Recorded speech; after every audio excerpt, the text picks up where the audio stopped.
Vic Mullen, grumpy old Scotsman. Today we're not bashing the Labour Party, for a change.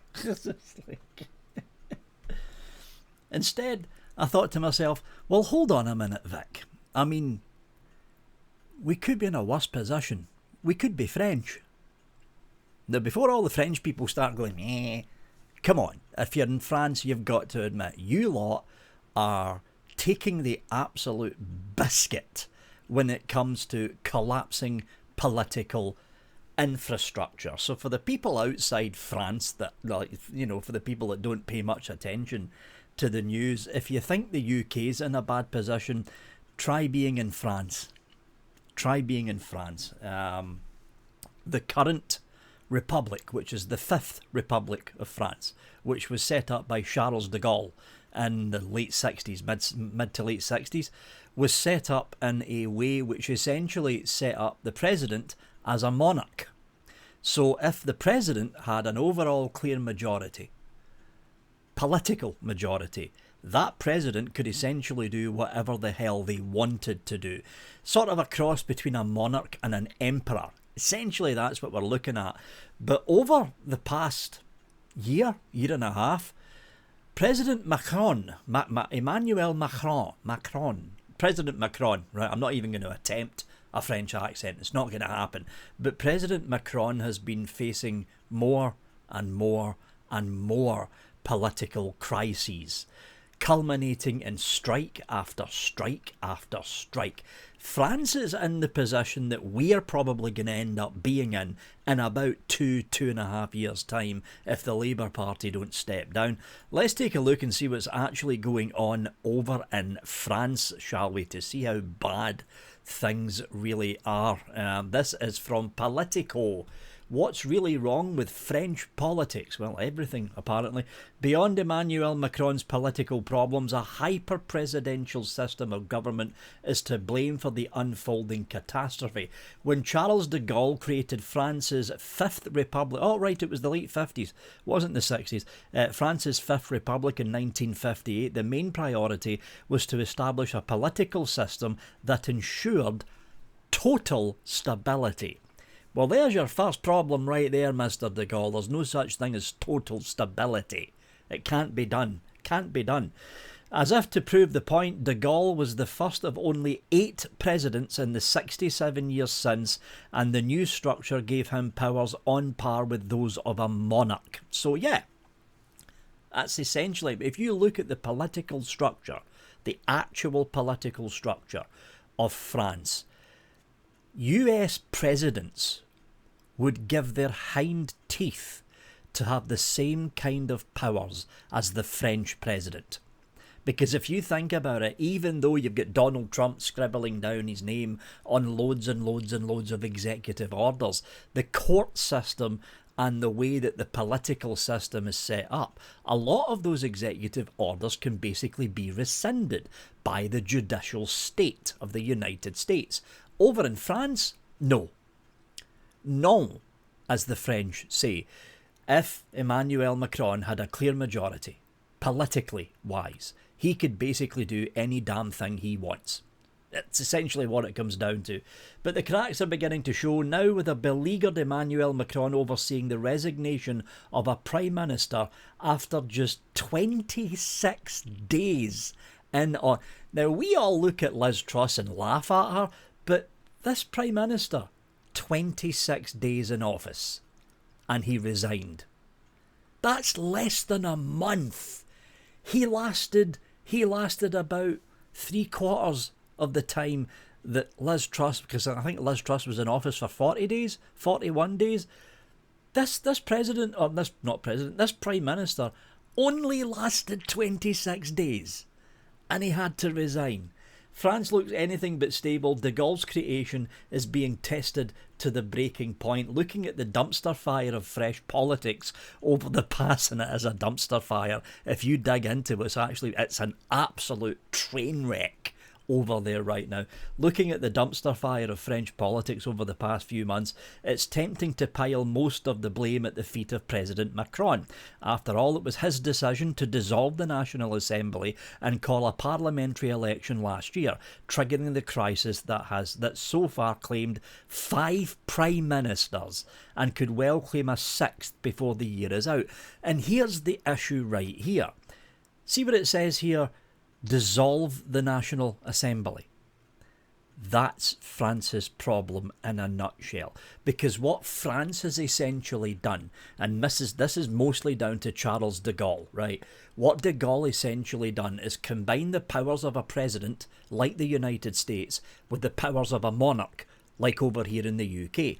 In the United Kingdom, under law, the monarch is the only head of state that has the power to dissolve Parliament. The Prime Minister, Keir Starmer, if things got progressively worse and worse for him, to the point that he had 1% approval rating, and Keir Starmer went, you know what, I am out, I'm going to dissolve Parliament. He can't. The Prime Minister has to go to the monarch, in this case King Chucky III, and the monarch has to agree to dissolve Parliament. It's checks and balances with the parliamentary system in the UK. The problem with the French system is there's no checks and balances. The president has all the power. If the president does not like the way his parliament is acting, dissolve it. Dissolve it. That's the power of a monarch. A monarch, a king, or a queen, depending. But it's the power of a monarch with the extra power of a president, all rolled into one person. Now we can see why France is having some problems right now. But to blame Macron alone is to miss the larger problem, that France's Fifth Republic is congenitally incapable of accommodating compromise and power sharing. Designed as an antidote to the hyper-fractious Fourth Republic, which cycled through 21 different administrations in 12 years. That's 21 different prime ministers in 12 years. De Gaulle's system was optimised to produce just one outcome, a hyper-powerful president, backed by an absolute majority in Parliament. But in any other configuration, it's a mess. If Parliament is dissolved and an opposition party takes power, the result is cohabitation, synonymous with paralysis. In the event of a hung Parliament, which is what France got just after the June 2024 election, it's even worse. Parties have no institutional interest or cultural inclination toward compromise. Any outward sign of cooperation is viewed with suspicion. Power is so skewed towards the president that even if the parties did cooperate, it would be nearly impossible to have any real influence. Instead, party leaders coldly calculate that their best interest is to stay outside government and do whatever they can to precipitate the next presidential election. So, for all my United States followers out there who say that President Trump has got too much power, no, he doesn't. You want to see a president with too much power? Look at Emmanuel Macron, a president who can just, that's it, Parliament's dissolved, I'm calling new elections. Could you imagine what would happen to the United States political system if Donald Trump or any president, after the Civil War in the US could just go, that's it, I'm calling new elections, while the president remains in power?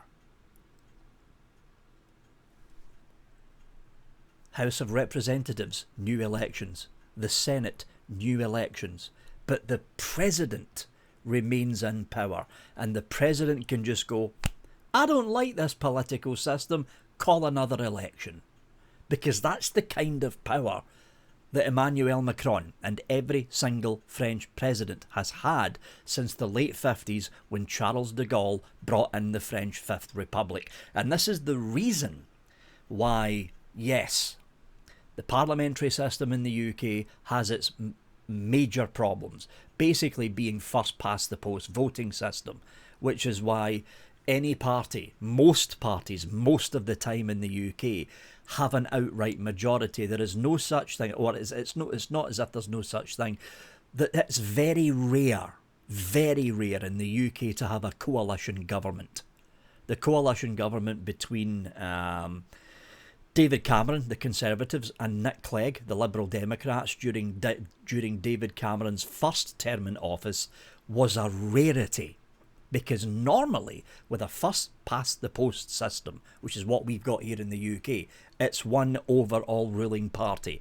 Okay, that overall ruling party may have a slim majority of only 10 seats, but if it's a strong-willed Prime Minister, they will have no dissent in the backbenches, and those 10 seats are enough to pass any legislation. Over in the United States, you've got a slightly different system. You've got the upper house, the Senate, which is kind of like our upper house, the House of Lords here in the UK, but the Senate has more power than the House of Lords in the United Kingdom. So you've got checks and balances between the lower house and the upper house in the United States, with an overall president overseeing everything. Now, yes, unlike the UK, the United States President can sign an executive order. And God knows Donald Trump's been taking advantage of the executive order system since he came into power. But you look at the amount of executive orders that are harangued and hanged up by court battles that are currently going on.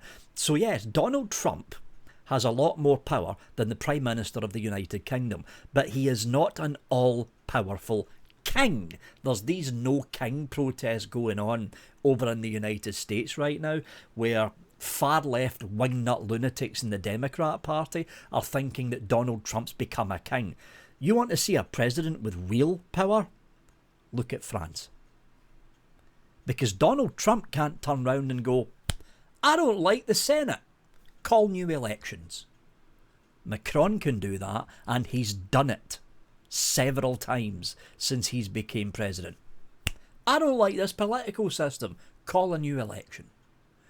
Because the presidential election is, like the United States election, is a separate election. But the difference between the United States and the presidential system of the French Republic is the presidential election is separate. In other words, you only vote for the new president.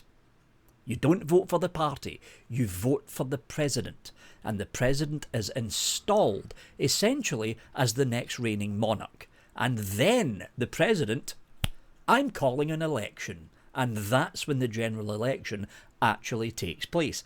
This is why there was so many far left-wing wingnut lunatics over in France that were scared of Marine Le Pen, the right-winger, actually becoming the French president, because everyone knew that what Le Pen would have done is essentially wrecked France's Fifth Republic, because she knew the problems that was happening in France was not really down to the political system itself. It was down to how much power the president actually had. And one of Le Pen's major plans was a complete reformation of France's Fifth Republic, as it's called right now, into the new Sixth Republic, with a presidential system that was much more in line with the presidential system of the United States, rather than the all-powerful presidential system of France, which is currently crippling the French economy. Because when you have a president who is president and monarch at the same time, who can snap his fingers and say, I don't like this I don't like this political system. I'm calling an election because I want my people in the majority. Call an election. Call an election. And that's what Macron's been doing. And every time he does this, it crumbles and crumbles and crumbles to the point that the Fifth Republic of France, set up by Charles de Gaulle, is this close to collapse. And if the French Republic collapsed, like it did at the end of the Fourth Republic, which is why Charles de Gaulle got voted in as president, France will be in utter chaos. Utter chaos. literally this far away from all-out open civil war. This is the problem France now has. We've got it bad in the UK, with a Prime Minister who's a gormless twit and a Labour Party that's edging further and further into full communism. But if you want to look at a political system that is in the process of actually collapsing, look at France. Look at France. And for all you people in the UK, not the UK, for all you people in the US that keep harping on about Donald Trump's a king, Donald Trump's got too much power. You want to see a president with too much power? Look at France. Look at France. France is the warning bell for any country who wants to see what actually happens when a democratic leader, democratically elected leader, has too much power in their hands. Emmanuel Macron started as the great reformer, and I've got to hand it to Macron. During the early time of his presidency, the first 4 or 5 years of Emmanuel Macron's presidency, he brought in some really good ideas.